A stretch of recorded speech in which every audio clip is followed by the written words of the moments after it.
اور حضرت انس سے ہی روایت ہے، یہ بھی بخاری شریف کے حدیث مبارک ہے 2820 نمبر پہ، کہ ہمارے نبی کو رب نے کیا شانیں عطا فرمائی تھی۔ حضرت انس کہتے ہیں کان النبی صلی اللہ علیہ وسلم احسن الناس، حضور تاجدار کائنات سارے لوگوں سے سونے تھے۔ کان النبی احسن الناس، سارے لوگوں کی خوبصورتی کی اگر بات کریں تو خوبصورتی میرے آقا علیہ الصلوۃ والسلام پہ ختم ہو جاتی ہے۔ آپ احسن الناس تھے، سارے لوگوں سے خوبصورت ترین تھے۔ واشجع الناس، صرف خوبصورت بھی نہیں تھے، رب نے ہمارے نبی کو سارے لوگوں سے بہادر بھی بنایا۔ آپ بہادر انسان تھے۔ جس طرح ایک حدیث مبارکہ میں آپ نے فرمایا، خلاصہ آپ نے فرمایا کہ جہاں میں بیٹھا ہوتا ہوں نا، میرے دشمن 1 مہینے کی مسافت پہ، جتنا 1 مہینہ سفر ہوتا ہے، 1 مہینے کی مسافت پہ میرے دشمن بیٹھے ہوں تو ان کے دل میں پھر بھی رب نے میرا رعب اور دبدبہ ڈال دیا ہے۔ اور آپ کی بہادری کہ آپ جنگوں میں اپنے صحابہ کرام کے ساتھ خود جاتے تھے،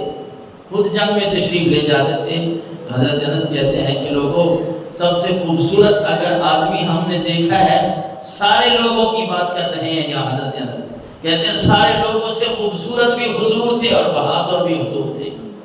وَأَجْوَدَ النَّاسِ، اور کہتے ہیں لوگوں سنو، اگر بات سخاوت کی کرے تو سارے لوگوں سے سخی بھی میرے آقا و مولا صلی اللہ علیہ وسلم۔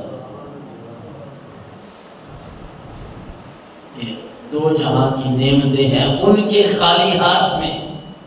ظاہر یہ ہے کہ کچھ نہیں ہے، پاس اتنا مال و دولت نہیں ہے، لیکن سخاوت اتنی ہے کہ دنیا بھر سے، دنیا کے کسی کونے سے کوئی آدمی آگے سوال کرتا ہے، سرکار دو عالم اس کو خالی واپس نہیں بھجواتے،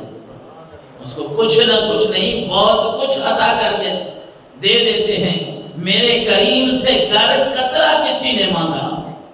میرے کریم سے گر قطرہ کسی نے مانگا، دریا بہا دیے ہیں، در بے بہا دیے ہیں۔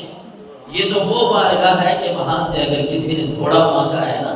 تو میرے آقا مولا صلی اللہ علیہ وسلم نے اس کو اتنا عطا فرمایا ہے، اتنا عطا فرمایا ہے کہ دوبارہ مانگنے کی اس کو ضرورت ہی نہیں ہے۔ اس لیے حضرت انس کہتے ہیں اگر بات خوبصورتی کی کریں تو احسن الناس، لوگوں میں سے سب سے سونے میرے آقا و مولا صلی اللہ علیہ وسلم۔ بات بہادری کی کریں تو اشجع الناس، سارے لوگوں سے خوبصورت آمنہ کا لال ہے۔ اور کہتے ہیں اگر بات سخاوت کی کریں، اجود الناس، سے سارے لوگوں سے سخی بھی آمنہ کے لال ہے۔ اللہ اکبر۔ میرے آقا و مولا صلی اللہ علیہ وسلم اس حدیث مبارکہ میں، جیسے آگے حدیث چلو پڑھ دیتے ہیں برکت کے لیے، وقت فزع اہل المدینہ فقال النبی، کہ حضور کی بہادری اتنی تھی، حضرت انس کہتے ہیں ایک رات نا مدینہ منورہ میں کوئی خوف پیدا ہو گیا، جس طرح پہ کوئی چور ڈاکو آ گئے ہیں، یہ فلاں آ گئے، کوئی اس طرح کی بات ہوئی۔ تو حضرت انس کہتے ہیں حضور کی بہادری اتنی تھی، فقال النبی صلی اللہ علیہ وسلم سبقهم علی فرس، کہ آپ ایک گھوڑے پہ سوار تھے، لوگ جس طرح باہر نکلے چلو دیکھیں کیا ہوتا ہے، حضور گھوڑے پہ سوار تھے، اور حضرت انس کہتے ہیں کہ آپ کا گھوڑا سارے لوگوں کے گھوڑے سے آگے تھا۔ آپ مدینہ منورہ کی حفاظت کے لیے آپ باہر نکلے ہوئے تھے۔ اور حضرت جابر رضی اللہ تعالیٰ عنہ سے کسی نے پوچھا کہ بتاؤ اے حضور کا چہرہ انور کی بات کریں، وہ بددعا والا مکھڑا، وہ خوبصورت چہرہ جس کو دیکھ کے لوگ مسلمان ہو جاتے تھے، اس چہرے کی ذرا بات تو سناؤ کہ وہ کیسا تھا۔ حضرت جابر ترمذی شریف کی حدیث مبارکہ ہے 2811 نمبر پہ، حضرت جابر رضی اللہ تعالیٰ عنہ کہتے ہیں رأیت رسول اللہ صلی اللہ علیہ وسلم فی لیلۃ اذحیان، کہتے ہیں ایک بڑی روشن رات، جب چاند چمک رہا تھا نا، رات بڑی خوبصورت تھی، بڑی روشن تھی، تو میں نے سرکار دو عالم صلی اللہ علیہ وسلم کو دیکھا۔ حضرت جابر حضور کی بارگاہ میں حاضر ہے، رات کا وقت ہے، چاند چمک رہا ہے، رات کی بڑی خوبصورتی ہے، روشنی کا نا دن کا اپنا مزہ ہے، رات کو جب چاند چمک رہا ہو اس کی روشنی اپنی آنے لگتی ہے، اس کی ایک اپنی خوبصورتی ہوتی ہے، وہ دھیمی سی روشنی ہے، سورج سے دھیمی ہوتی ہے، سورج کی روشنی تیز ہوتی ہے، اور جو چاند کی روشنی ہے نا وہ انسان کو بڑا ہی مزہ دیتی ہے۔ حضرت جابر کہتے ہیں فجعلت انظر الى رسول اللہ صلی اللہ علیہ وسلم والى القمر وعلیہ حلۃ حمراء، کہتے ہیں میں حضور کے پاس جو بیٹھا تھا نا، میں نے دیکھا کہ میں کبھی حضور کی طرف دیکھتا ہوں، کبھی اس چاند کی طرف دیکھتا ہوں، اور حالت یہ ہے کہ وعلیہ حلۃ حمراء، سرکار دو عالم صلی اللہ علیہ وسلم نے ایک سرخ چادر جو ہے اپنے اوپر تانی ہوئی ہے، اور یہ میں منظر دیکھ رہا ہوں کہ رات بھی چمک رہی ہے، ادھر آمنہ کے لال کا چہرہ بھی چمک رہا ہے۔ کہتے فیضا ہوا اندی احسن من القمر، میرے دل نے یہ باتیں شروع کر دی کہ وہ آسمان کا چاند خوبصورت ہے یا آمنہ کے لال کا چہرہ خوبصورت ہے۔ کہتے فیضا ہوا اندی، یہ فیضا جو ہے نا